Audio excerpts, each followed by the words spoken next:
My name is Aria, and for 19 years, I was the crown princess of a pharmaceutical empire. My parents, Julian and Celeste, were the faces of Aethelgard Health, a company built on the promise of healing the world. I grew up in a world of silk sheets, private tutors, and charity galas.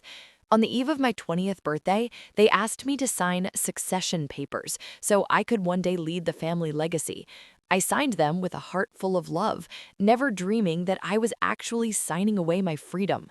Within 48 hours, my parents had disappeared with $600 million of investor money, leaving me behind as the primary legal signatory for a massive fraud. They didn't just leave me, they traded my life for their luxury. Now I'm a fugitive with a $1 billion debt, but I've found the one secret they left behind, and I'm coming for them. I remember the scent of my mother's perfume, expensive jasmine and cold steel. It's a scent that used to mean safety, but now it only reminds me of the greatest lie ever told. Growing up as Aria Aethelgard meant living in a bubble of absolute perfection. Our estate in the Hamptons was a fortress of marble and glass. My father, Julian, was a visionary who claimed to be developing a revolutionary cure for chronic pain. My mother, Celeste, was the socialite who made the world look at us with envy. I was the golden girl. I was groomed to be the perfect heir. I spent my summers in boardrooms and my winters at international medical conferences. My parents were my gods. I believed every word they said, especially when they told me that everything they did, every late night meeting, every secret trip abroad, was for my future. Aria, darling, my father said to me a week before my 20th birthday. We were in his private study, the walls lined with mahogany and old medical journals. The company is expanding, we're going public, but to protect our family's control, we need to create a secondary holding company. We want you to be the chairperson. It's a formality, but it's a way to ensure that Aethelgard Health stays in the family for generations. I felt a surge of pride. Of course, Dad, whatever you need. He handed me a thick stack of documents. My mother stood behind him, her hands resting gently on my shoulders. You're so mature, Aria. Our greatest investment is finally paying off. I didn't read the fine print. I didn't see the clauses that shifted the personal liability of Aethelgard Health's failed clinical trials onto the chairperson of the new holding company. I didn't see the authorizations that allowed the company to take out billion-dollar loans in my name. I just signed. I signed my name in elegant, flowing script, believing I was stepping into my destiny. The night of my birthday was the most beautiful of my life. 1,000 guests, a garden lit by fairy lights, and a cake that cost more than most people's annual salary. My parents toasted to me, calling me the future of medicine. But as the clock struck midnight, I saw my father check his watch and nod to my mother. It was a look I didn't understand then, a look of relief. The next morning, I woke up to a house that was unnervingly quiet. No staff, no breakfast, no parents. I walked into the kitchen and found a single gold-embossed envelope on the counter. Inside was a handwritten note from my mother. Aria, the world is a cruel place, and we've had to make a very difficult choice. The company didn't work out the way we planned. By the time you read this, we will be halfway across the Atlantic. Don't try to find us. Use the strength we taught you to survive the storm that's coming. We love you, but we love our freedom more. I couldn't breathe. I tried to call them, but their numbers were disconnected. I checked the news, and my world officially ended. Aethelgard Health exposed, clinical trials falsified, 600 million missing, CEO and CFO flee the country. The news anchor's voice felt like a hammer. Authorities have issued a warrant for the primary chairperson and signatory, Aria Aethelgard. She is accused of masterminding the diversion of funds and knowingly approving the use of toxic chemicals in the trial drugs. My heart stopped. I wasn't just broke, I was a monster in the eyes of the public. My parents had used my name and my clean record to commit crimes that would land someone in prison for life. They had taken the money and left me to answer for the dead patients and the stolen billions. Within minutes, the sounds of sirens filled the driveway. I didn't have time to pack. I grabbed my laptop, a small backpack, and my father's old digital tablet, the one he always told me never to touch. I ran out through the servants' exit and disappeared into the woods just as the FBI breached the front doors. I spent the next 3 days hiding in a cheap motel, watching the world call for my head. I was the most hated woman in the country. My face was on every screen. But as I sat on that moth-eaten bed, I finally opened my father's tablet. It was protected by a biometric lock, but he used my own thumbprint as a backup when I was a child, calling it a game. The tablet opened, and what I saw made me scream in silence. It wasn't just financial records, it was a shadow ledger. My parents hadn't just fled, they had been planning this for 10 years. Every family vacation we took to the Cayman Islands or Switzerland was actually a trip to deposit stolen cash. The ledger showed exactly where the money was, over $300 million hidden in a private bank in Singapore under a shell company called the Golden Heir. But the most devastating part, there was a video file dated 2 weeks ago. I clicked play. It was my parents sitting in a hotel room, laughing. "Do you think Aria will be okay?" my mother asked, sipping a martini. My father laughed, a cold, dry sound. "Aria is the perfect distraction, Celeste. The feds will spend 10 years trying to convict her. By the time they realize she knew nothing, we'll be ghosts. She was born to serve this family, and this is her final service." I sat in the dark, the blue light of the tablet reflecting in my eyes. I wasn't a daughter to them. I was a human shield, a tool, a piece of garbage to be thrown away once it was no longer useful. If you found out your parents had been planning to frame you for their crimes since you were a child, would you stay in hiding and try to survive, or would you risk everything to leak their secrets and watch them fall, even if it meant you might go to prison too? What would you do in my position? I looked at the ledger. They thought I was a distraction. They thought I was a tool. But my father was the one who taught me how to manage an empire, and my mother was the one who taught me how to manipulate a crowd. They gave me the skills to be their successor. Now I'm going to use those skills to be their executioner. I don't just want my name cleared. I want to see them lose every cent they stole. I want to see them in the very cells they built for me. The Aethelgard Empire is falling, and I'm the one who's going to push it over the edge. The motel room felt like a coffin. The wallpaper was peeling, and the flickering neon sign outside cast a rhythmic, bloody red glow over my father's tablet. For 3 days, I didn't sleep. I didn't eat. I only calculated. My parents had spent 20 years building their crimson calculus, a mathematical web of lies designed to protect them and bury me. But they made one fatal error. They were the ones who taught me how to solve for x, and in this equation, I was the variable they couldn't control. The shadow ledger on the tablet was more than just a list of bank accounts. It was a map of their soul, or lack thereof.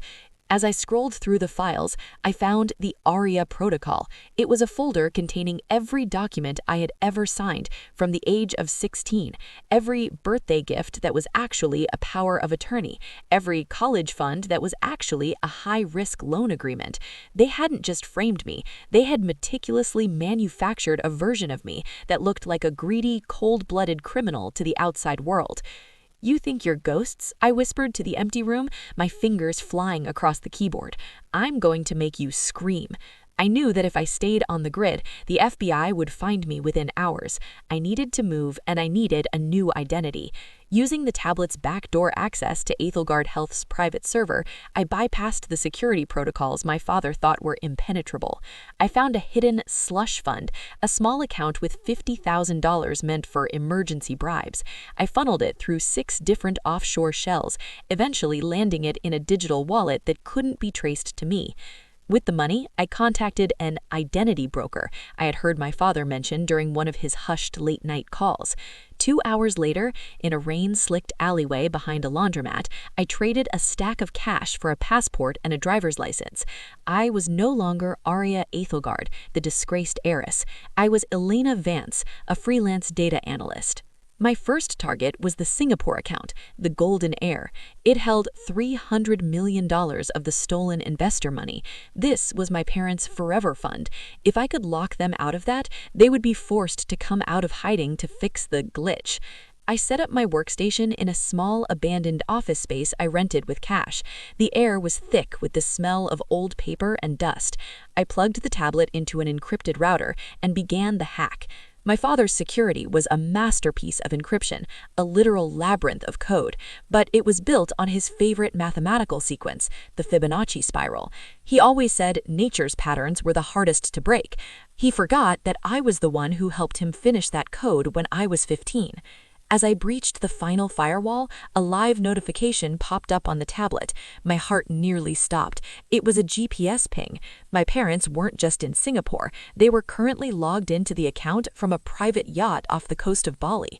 I opened the yacht's security feed. My father was so arrogant he had kept the cameras connected to the same server. The screen flickered to life. There they were. My mother, Celeste, was lounging on a deck chair, wearing a sun hat and sipping a drink. My father, Julian, was on his laptop, likely moving more money.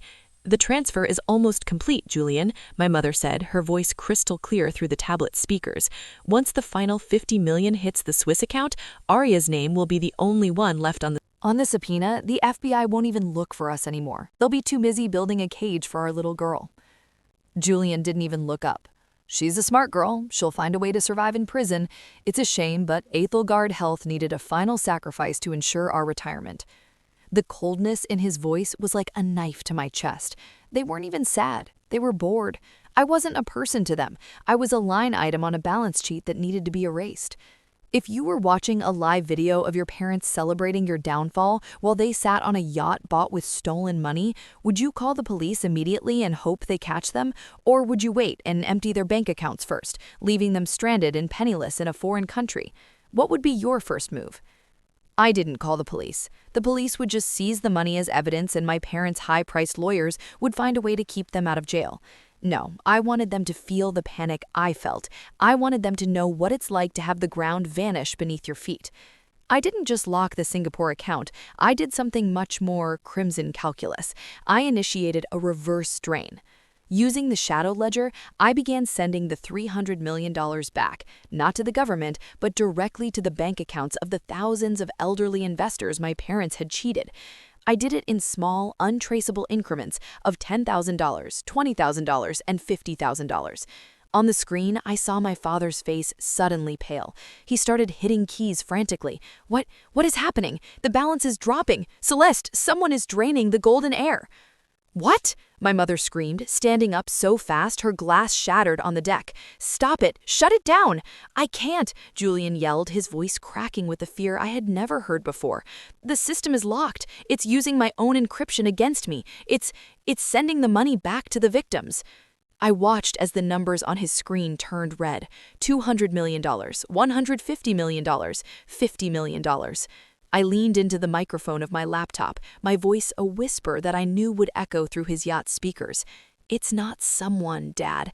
It's the variable you forgot to account for." My father froze. He looked at the camera lens on his laptop, his eyes wide with terror. "Aria, is that you?" "The foundation is cracking, Dad." I repeated the words he had left in his note to me. "Be brave." With one final keystroke, I wiped the account to zero. But I didn't stop there. I sent a digital flare to the Interpol office in Bali, giving the exact coordinates of the yacht and a direct link to the shadow ledger that proved Julian and Celeste Aethelgard were the masterminds, not me. "Run while you can," I whispered to the screen, "because I've only just started counting." I closed the laptop and stepped out into the night. I was still a fugitive and I still had no home, but for the first time in my life, I wasn't a princess in a gilded cage. I was the one holding the keys.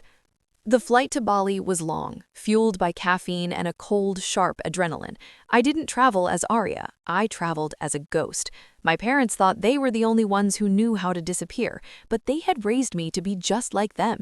They had taught me that the world is just a series of locks, and if you have the right key, no door stays closed. I arrived in Denpasar with nothing but a burner phone, my father's tablet, and a resolve that felt like tempered steel. Interpol was already swarming the marina where the yacht had been docked, but my parents weren't there. They were smart. As soon as I had drained the Singapore account, they had abandoned the boat and fled to a safe house my father had built years ago, a secluded villa carved into the cliffs of Uluwatu. He thought I didn't know about it. He forgot I was the one who helped him organize his private real estate files when I was 17. I took a motorbike taxi through the winding, humid roads of the island. The scent of tropical flowers was suffocating, clashing with the salt of the sea. As I approached the villa, I saw the black SUV parked outside. They were there, trapped. I didn't call the police yet. I wanted them to see me. I wanted to see the exact moment they realized that their greatest investment had become their greatest liability. I bypassed the perimeter security, using the same master codes my father had programmed into the tablet, and walked through the front door. The villa was stunning, all open air and infinity pools, but inside it was chaos. Suitcases were half-packed, and the floor was littered with shredded documents. My mother was in the living room, frantically shoving jewelry into a velvet bag. My father was at a desk, screaming into a phone. "I don't care what it costs. Get us a private flight to Russia now," Julian yelled, his voice cracking with a fear I had never heard before. "The airports are flagged, Dad." My voice cut through the room like a blade. Both of them froze. My mother dropped the bag of jewelry, the diamonds clattering against the marble floor like frozen tears. My father slowly turned around, his face pale and sunken. He looked 10 years older than he had on the video feed. "Aria, is that you?" My mother whispered, her voice trembling. How did you find us?" "I taught you how to read a map, Mom, and you taught me that every secret has a price. I just decided to pay yours." My father stood up, his eyes darting toward the door. "Aria, listen to me. We did what we had to do. The company was failing. We were going to come back for you. We were going to buy your way out of whatever trouble happened." "With what money?" I asked, a bitter smile touching my lips. "The money I already gave back to the people you robbed, or the money in the Swiss account that I just froze 10 minutes ago?" Julian's face went from pale to a sickly gray. You froze the Swiss account?" "I didn't just freeze it. I turned over the decryption keys to the Department of Justice.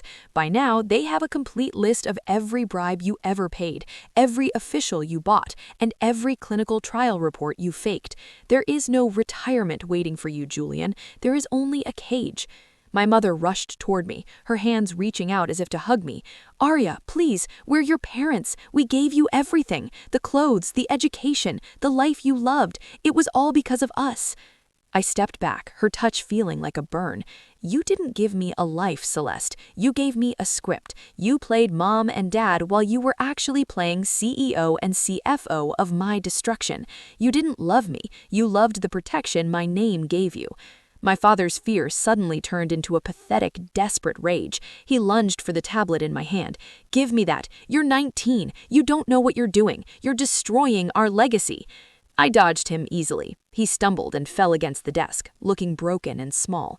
"The Aethelgard legacy is a pile of poisoned pills and stolen dreams. It deserves to be destroyed." I looked out at the ocean. In the distance, I could see the blue and red lights of the local police and Interpol units winding their way up the cliffside road. I had timed it perfectly. The crimson calculus was finally balanced. "You have 5 minutes. 5 minutes until the world you built finally collapses on top of you." My mother began to sob, sinking to her knees among her scattered diamonds. My father just stared at me with a look of pure, unadulterated hatred. It was the most honest look he had ever given me. In that moment, the last of my heart, the part that still hoped they might actually love me, finally went cold. "Why?" he hissed. "Why would you do this to your own blood?" "Because," I walked toward the door, "because you forgot the most important rule of business, Dad. Never underestimate the person you trained to take your place." As I stepped out onto the terrace, the helicopters began to circle overhead, their searchlights cutting through the tropical night. I watched as the officers swarmed the villa. I watched my parents, the powerful, untouchable Julian and Celeste Aethelgard, being led out in plastic zip ties, their faces shielded from the cameras. I sat on the stone wall overlooking the sea, feeling the warm wind on my face. My name was being cleared in real time on every news channel in the world. The disgraced heiress was now the hero whistleblower. But I didn't feel like a hero. I felt like an architect who had just finished a very long, very painful project. If you had to choose between a life of luxury built on lies or a life of nothing built on the truth, which one would you pick? My parents chose the luxury, and it cost them everything. I chose the truth, and for the first time in 19 years, I can finally breathe. What would you have done? Let me know in the comments below. I stood up and walked away from the lights, away from the sirens, and into a future that didn't have a blueprint. For once, I wasn't an investment. I was just me, and that was more than enough.